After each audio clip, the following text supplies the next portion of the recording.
Good evening friends, स्वागत है आपका अपने ही चैनल द स्मार्ट ज्ञान अड्डा में। जी हाँ फ्रेंड्स, आज के इस अंक में आपको जुलाई के वेतन अपडेट के विषय में बताया जाएगा।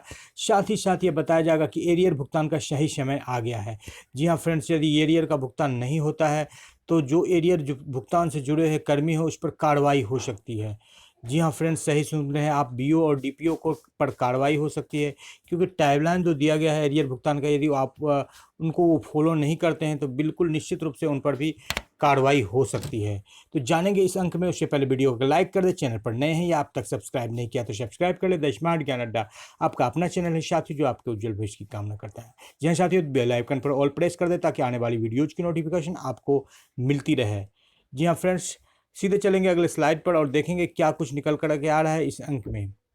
तो सबसे पहले लेते हैं जुलाई के वेतन अपडेट को। जी हाँ मैं फ्रेंड्स, जो जी जुलाई के वेतन के अपडेट से निकल करके यही आ रही है कि 3/8/2022 तक CMFS में पूर्ण करने की बात कही गई है। 4/8 से जो है उसका 20 दिन तक जो है CMFS जो प्रणाली है मेंटेनेंस में जाएगी। इसीलिए जो है कि कर्मियों को वेतन विपत्र का बनाने के लिए मॉड्यूल हेतु जो है माह जुलाई में जो है वेतन विपत्र बनाने की व्यवस्था 21/7 से उपलब्ध होगा। 21 तारीख से लेकर के 3 अगस्त तक जो है, इस बात से जो ये डिसीजन निकल रहा है कि जुलाई का जो है अब तक आवंटन प्राप्त नहीं हुआ है तो 2-3-4 दिनों में प्राप्त हो जाना चाहिए। इस चिट्ठी से इस बात की पुष्टि हो रही है, क्योंकि 3 तारीख के बाद जो है मेंटेनेंस में चला जाएगा। 20 अगस्त 20 दिनों तक, यानी कि 4 से लेकर के 24 तक जो है, 24 अगस्त तक जो है CMFS प्रणाली मेंटेनेंस में रहेगी। तो उस अवधि में जो है कोई भी आवंटन आने का संभावना नहीं रहेगा। तो 3 तारीख से पूर्व ही जो है जुलाई का आवंटन आ जाना चाहिए और जुलाई का भुगतान हो जाना चाहिए। तो यही अपडेट निकल करके आ रही है जुलाई के वेतन से संबंधित। जी हाँ फ्रेंड्स, ये विशेष सचिव जो है मुकेश कुमार के द्वारा ये पत्र प्रेषित किया गया है। अपर मुख्य सचिव, प्रधान सचिव, सभी जिला प्रमंडलीय आयुक्त, जिला पदाधिकारी बिहार, सभी कोषागार पदाधिकारी, सभी निकासी एवं व्यवस्थापन पदाधिकारी को। और ये पत्र मुख्य रूप से शिक्षा विभाग बिहार सरकार के अधीनस्थ है। तो इस पत्र से एक अच्छी खबर निकल करके आ रही है कि 3 अगस्त तक जो है हमारा आवंटन निश्चित रूप से आ जाएगा। और आवंटन आएगा ही नहीं, 3 अगस्त तक जो है जुलाई का भुगतान हो जाना चाहिए। अब बिहार सरकार है, कहीं ना कहीं कोई दिक्कत हो जाए तो ये 21 जुलाई यानी कि कल का पत्र है। जी हाँ फ्रेंड्स, ले लेते हैं नेक्स्ट अपडेट, यहाँ पर देख लेते हैं कि एरियर से रिलेटेड क्या बातें आ रही। सबसे पहले ये जान लीजिए फ्रेंड्स, आप जान ही रहे हैं कि 45.41 अरब की जो राशि जारी की गई थी, जिसमें से 37.74 अरब की राशि जो जारी की गई थी उसे खर्च की स्वीकृति दी गई थी। इस राशि से जो है 3 महीने का वेतन का भुगतान हुआ था और कुछ राशि शेष भी बच गई थी। अब जो है स्पेशल एक राशि जारी की गई थी जो 37 जिसमें 24 घंटे का टाइमलाइन दिया गया था। यह वही राशि है 37.67 करोड़। और अब तक जो है नवादा जिले में भुगतान नहीं हो पाया है। कल तक का अपडेट था, बाद बाकी लगभग सभी जिलों में भुगतान हो गया है। तो इस राशि में भी कुछ अवशेष बचा है जो एरियर भुगतान में खर्च हो सकते हैं, क्योंकि इस राशि से थोड़ी सी दिक्कत भी हुई है कि 9 प्रशिक्षित शिक्षकों का, 9 नियुक्त शिक्षकों का भी भुगतान किया गया है। लगभग 1150 जो है नियमित शिक्षकों का भी भुगतान किया गया है स्नातक ग्रेड के। तो एक आवंटन जो है ये 1 अरब 7 करोड़ की आई है, जिसे कि निश्चित रूप से एरियर भुगतान के लिए दिया गया। हड़ताल अवधि, मातृत्वावकाश, रुग्णता संबंधी वेतन। लेकिन अब तक ये एरियर जो है 26 जिलों को जो दिया गया है, ये किसी जिले में भुगतान नहीं हो पाया। इसके पीछे क्या समस्या है, इस बात को देखेंगे और कब तक ये भुगतान हो पाएगा इस बात को भी जानेंगे। जी हाँ फ्रेंड्स, तो जो 1 अरब 7 करोड़ की राशि जारी की गई है, तो ये राशि जो है जैसा कि विभिन्न जिलों से पता चल रहा है, जो एरियर की जो अमाउंट है उसके लिए जो जिलेवार जो राशि भेजी गई है वो पर्याप्त नहीं है। मान लीजिए यहाँ पर हम बात करते हैं अररिया की, तो यहाँ पर देख लेते हैं सबसे ऊपर में है इकाई, दाई, सैकड़ा, हजार, 10,000, लाख, 10 लाख। यहाँ पर 36 लाख का ये दिया गया है एरियर। तो 36 लाख में जो है मात्र एक टीचर पर 50,000 का एरियर बन रहा है फ्रेंड्स। तो 50,000 एरियर में 36 लाख में कितना जो है टीचर को जाएगा, मात्र 72 टीचर की। जबकि अररिया में आप देखेंगे टीचर की संख्या तो लगभग जीओवी और एसएसए मत से मिलाएंगे तो लगभग 4-5 हज़ार टीचर निकल के आएंगे।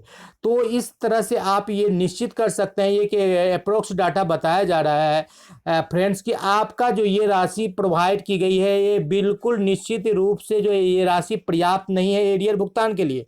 तो जब तक एरियर के लिए यदि किसी जिला में पहले से मौजूद है पर्याप्त राशि होगी तो वहाँ एरियर का भुगतान हो सकता है। अन्यथा की स्थिति में जो राशि ये प्रदान की गई है ये राशि ऊंट के मुंह में जीरा के समान है। जी हाँ फ्रेंड्स, बिल्कुल ऊंट के मुंह में जीरा के समान है, क्योंकि सभी शिक्षकों की जो औसतन राशि एरियर की बच रही है, जिसमें मुख्य रूप से जो वेतन उन्नयन का एरियर है 15% वृद्धि का और डीए का, वो लगभग 50,000 के रेंज में आ रहा है, जिस पर की वीडियो आपको द स्मार्ट ज्ञान अड्डा के द्वारा दिया जा चुका है। तो ऐसी स्थिति में जो है ये अपर्याप्त राशि है। तो जब तक नेक्स्ट आवंटन नहीं आ जाता है तब तक नहीं हो पाएगा। दबाव बना सकते हैं, जैसे कि यहाँ पर बनाया गया है, एक पत्र निकाला गया था सुपौल में कि 15% बकाया का भुगतान किया जाए और टाइमलाइन दिया था 15 दिन के अंदर। तब 15 दिन के अंदर जब भुगतान नहीं कर पाया तो निश्चित रूप से आप उस पत्र के आलोक में पदाधिकारी पर दबाव बना सकते हैं। और ऐसा सुपौल में दबाव बनाया गया कि आप बिल भुगतान नहीं कर पाए और आपने ही टाइमलाइन दिया था, डीपीओ ने दिया था प्रखंड शिक्षा पदाधिकारी को। तो महोदय, पदाधिकारी स्वयं के कार्य में घोर लापरवाही बरतते हैं और सिर्फ शिक्षकों से निष्ठापूर्वक कार्य करने की अपेक्षा रखते हैं, जो नैसर्गिक न्याय और सिद्धांत के विरुद्ध है। अतः जिस प्रकार भवदीय के द्वारा शिक्षकों को विद्यालय में देर से पहुंचने और कर्तव्य निर्वहन में कोताही पर तुरंत कार्रवाई कर दी जाती है, ठीक उसी प्रकार बिल भेजने में विलंब करने वाले प्रखंड शिक्षा अधिकारी पर तुरंत कार्रवाई की जाए, ताकि शिक्षकों में यह विश्वास बना रहे कि कानून, न्याय और निष्ठा सबके लिए समान है। बिल्कुल सही और सटीक ये जो है जो आवेदन पत्र दिया गया है टेट स्टेट उत्तीर्ण नियोजित शिक्षक संघ के जो है मनोज कुमार यादव जी के द्वारा। और ये इस बात को इसी तरह के आवेदन पत्र की जरूरत है, क्योंकि अधिकतर जिलों में जो है वेतन भुगतान के लिए जो डीपीओ के द्वारा पत्र निकाला जा चुका है और वो टाइमलाइन कहीं भी फॉलो नहीं हुआ है। राशि नहीं होना एक अलग बात है, वो डीपीओ की समस्या नहीं है, वो बीओ की समस्या नहीं है, लेकिन आप जो है एडवाइस बनाकर पहले नहीं देंगे तो बिल्कुल आपकी समस्या है। जी हाँ फ्रेंड्स, कई सारे जगहों पर जो है इसमें राशन कार्ड के मामले को लेकर एरियर को रोका गया है। कई जिलों में जो है वेतन विसंगति दूर करने को लेकर के एरियर को रोका गया है। लेकिन जो प्रधान सचिव दीपक कुमार जी का जो पत्र था उसमें ये निश्चित रूप से कहा गया था कि किसी भी हालत में आपका वेतन को रोकना नहीं है, आपके राशि को रोकना नहीं, बात जो समस्या है वो चलती रहेगी, लेकिन वेतन को नहीं रोकना है।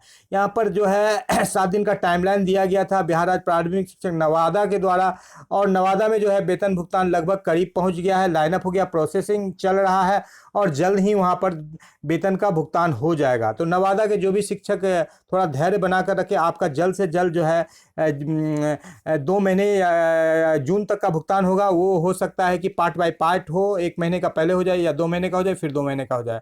तो जो राशि आपको जारी हुई थी फ्रेंड्स उसको देख लेते हैं कि 45.41 अरब की जो राशि जारी हुई थी उसमें से 37.71 अरब खर्च के लिए भी विमुक्त की गई थी, और जो शेष राशि थी वो अवशेष राशि बच गई है। जी हाँ फ्रेंड्स, जो अवशेष राशि बच गई है उसको हम लोग देख लेते हैं। तो अवशेष राशि जो थी वो अवशेष राशि हमारी 7.67 अरब की बच रही है, 7.67 अरब। तो ये राशि जो दी आवंटित हो जाती है तो एरियर का भुगतान कुछ हद तक हो जाएगा, क्योंकि एरियर भुगतान में लगभग 13 अरब की राशि खर्च होगी। जी हाँ साथियों, लगभग जो है 50,000 का औसत एरियर बन रहा है, और ये जो एसएसए मत से आसादी शिक्षक है 2,66,000, उनका एरियर सिर्फ 13.3 अरब का बनता है। ये औसतन एक अप्रोक्स एरिया निकाला गया है। तो अभी जो बच रहा है उससे ये संभव नहीं है, या जो आवंटन दिया गया है 1 अरब 7 करोड़ का, वो उससे संभव नहीं है। और इसमें दिक्कत क्या हो गई है फ्रेंड्स, जो नवनियुक्त शिक्षक थे उनका भी भुगतान किया गया है, और लगभग 35 अरब की राशि जो है ये स्नातक ग्रेड के शिक्षकों को चली गई, जिसका आवंटन आया था। लेकिन नवनियुक्त शिक्षक का बिना आवंटन के ही दबाव में भुगतान कर दिया गया है। जब उच्च अधिकारियों द्वारा दबाव बनाया गया कि नवनियुक्त शिक्षकों का भुगतान कर दिया जाए, तो बिना आवंटन के ही भुगतान कर दिया गया, जिससे जो संतुलन था राशि का वो गड़बड़ा गया है। तो वर्तमान परिदृश्य में यही आ रहा है कि जो है कि आवंटन जब तक नहीं आएगा तो कुछ जिलों में पूर्व से जो मौजूद राशि है उसको जोड़ करके किया जा सकता है, या एक कोटि के शिक्षक जैसे एसएसए को कर दे भुगतान या जीओबी को कर दे। कुछ जिलों में जीओबी मद से आच्छादित शिक्षकों का एरियर का भुगतान हो चुका है।